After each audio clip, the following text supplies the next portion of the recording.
Shalom, y'all. All praise the Most High. I'm back with another exhortation. This is going to be shorter, Lord will. Let me get straight to the point.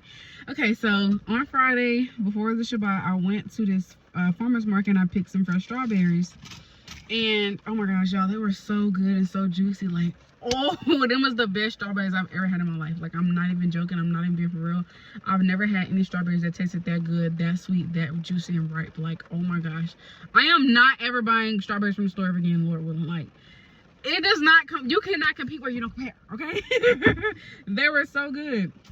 Now I got so many ideas I want to do. I want to make strawberry cheesecake with them. I want to make strawberry lemonade with them. Like, I just want to do it up with them. A fruit salad, but anyways, obviously when you're going to pick, when you're, you know, starting a garden, when you're starting to plant, there's gonna be some things that need to be pruned off, you know, because if they don't, they could affect the other plant, you know what I'm saying? And so that's the process of anything. Like, you don't want to become this completely infected being. So that's why we have to get pruned and cleansed so we can be renewed and these impurities can be removed from within us. And so there were some strawberries that just didn't look too good, and I just walked past over and I was like, I don't want that. And I was like, dang, bro, this is how the Most High is. This is how he is. And that's how he's gonna be. He's gonna be like, I don't want that. Because where her fruit at? No, she rotten. And it just made me think that's exactly how the Lord gonna be. So I want to read a few precepts. Because Yahawah, he's coming to separate the wheat and the tares, okay? And okay, so let me find it real quick. I think it's in Matthew 14 about the wheat and the tares. When he says to gather the wheat in my barn, we're gonna read it, okay?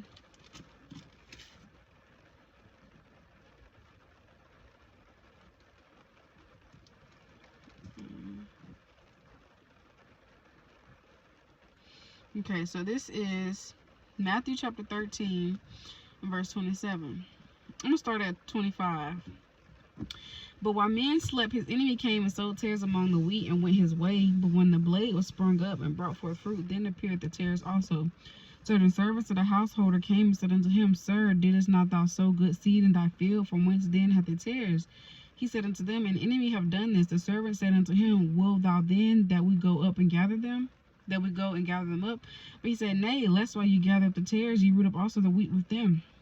Let both grow together until the harvest, and in the time of the harvest I will say to the reapers, Gather ye together first the tares, and bind them in bundles to burn them, but gather the wheat into my barn.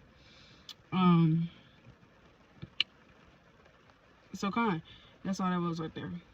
And I'm gonna go to verse 38. The field is the world, the good seed are the children of the kingdom, but the tares are the wicked one. And the enemy that sowed them is the devil. The harvest is the end of the world, and the reapers are the angels. As therefore the tares are gathered and burned in the end, so shall it be in the end of this world. The Son of Man shall send forth his angels, and they shall gather out of his kingdom things that offend, and them which do iniquity. And so, Yahawah, he's coming to separate the wheat from the tares. Those that do iniquity, he's coming to send utter judgment upon them. And then I want to go to Matthew. We're gonna read a few precepts, and I'm gonna get to the point I want to say. Okay, Matthew 7:16.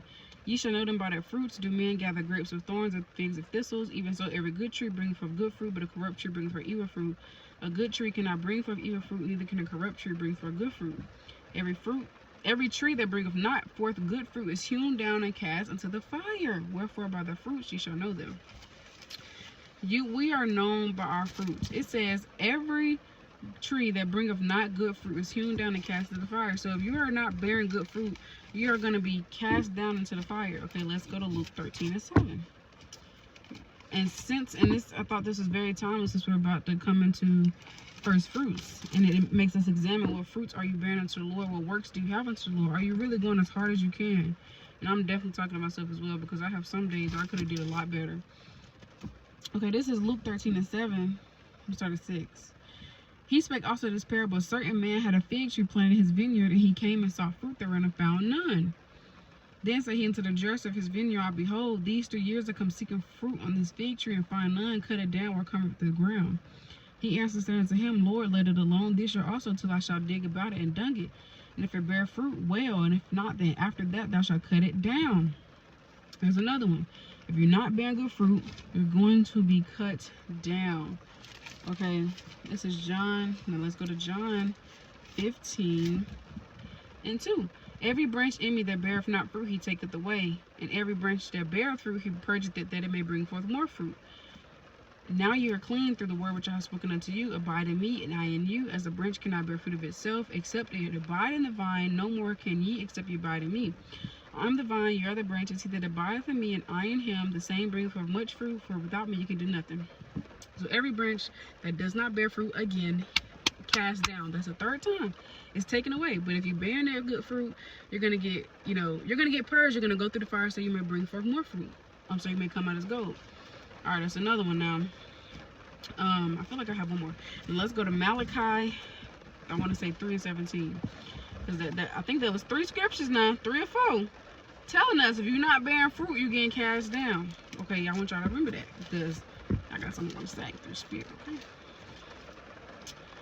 I'm just thinking about how I'm putting it wet as I go into the house. Why did I do this myself? This is Malachi 3:17. And they shall be mine, saith the Lord of hosts, in that day when I make up my jewels, and I will spare them as a man spareth his own son that serveth him. Then shall ye return and discern between the righteous and the wicked, between him that serveth God and him that serveth him not. So here's the point. You're either doing the right thing or you're not. You either strive to be righteous or you strive to be wicked. You're either serving God or you're not serving him. There is no in between. There's no in between. You're either bearing good fruit or you're not. You're either on fire or you cold. You can't be lukewarm. You can't be in the middle. You're either keeping these commandments to the best of your ability, or you're picking and choosing. And the Most High is not dealing with picking and choosing. You cannot drink the cup of devils and then drink the cup of the Lord. 1 Corinthians 10:21. You can't do that. You cannot sit at the table of the Lord and then try to sit at the table of the devil. You can't be a friend of this world and be a friend of God. James 4:4. You just can't do it. You can't do it. You gotta pick and choose. So let's let me read this. This James 4:4. Ye adulterers and adulteresses, know ye not that the friendship of the world is enmity with God? Whosoever therefore be a friend of the world is the enemy of God. If you are a friend of this world, you are an enemy of the Most High, Yahawah Bahasham Yahawashi. You cannot do both. You can't do both. So this is Revelation chapter 3:15. And it reads, I know thy works, that thou art neither cold nor hot, or thou wert cold or hot. So then, because thou art lukewarm, neither cold nor hot, I will spit thee out of my mouth. No, it's funny. And Kayla, she literally said this before. The lady in the movie gave the sister some coffee. And she was like, why is my coffee not hot? She was like, no, she had mentioned somebody was cold. I don't remember. But she had mentioned something about her coffee not being hot. She asked the elder lady, I think, like, was her coffee hot or why wasn't hers hot or something like that. She's like, baby, no, my coffee hot. She's like Elizabeth. Oh, that's her name. She's like Elizabeth. Because if you haven't watched the other Exhortation and I talked about the movie, go watch it. But she's like Elizabeth. People only drink hot coffee or cold coffee. Don't nobody want no lukewarm coffee. Like, they gonna spit that out. Don't nobody want no lukewarm coffee. It's the same thing. People don't want lukewarm tea. You either want your tea piping hot or you want it ice cold iced tea. So it's the same with the Most High. You're either on fire for him or you're not. You either bear fruit or you're not. You're either serving him or you're not. You can't pick and choose when to keep the commandments. Oh, we in captivity. You cannot pick and choose. You're either doing the right thing and doing what's pleasing his sight, or you're not. So I said that to say, just how I didn't want none of them rotten strawberries and some that wasn't looking good, the Most High is the same way. He's going to look over you and go to somebody that's going to serve him better and that's going to do the right thing. He wants people worthy of being in his kingdom. He's going to look over you. And that day, he's going to be like, I don't want that. I don't want her. She didn't bring no good fruit. She didn't do the right thing.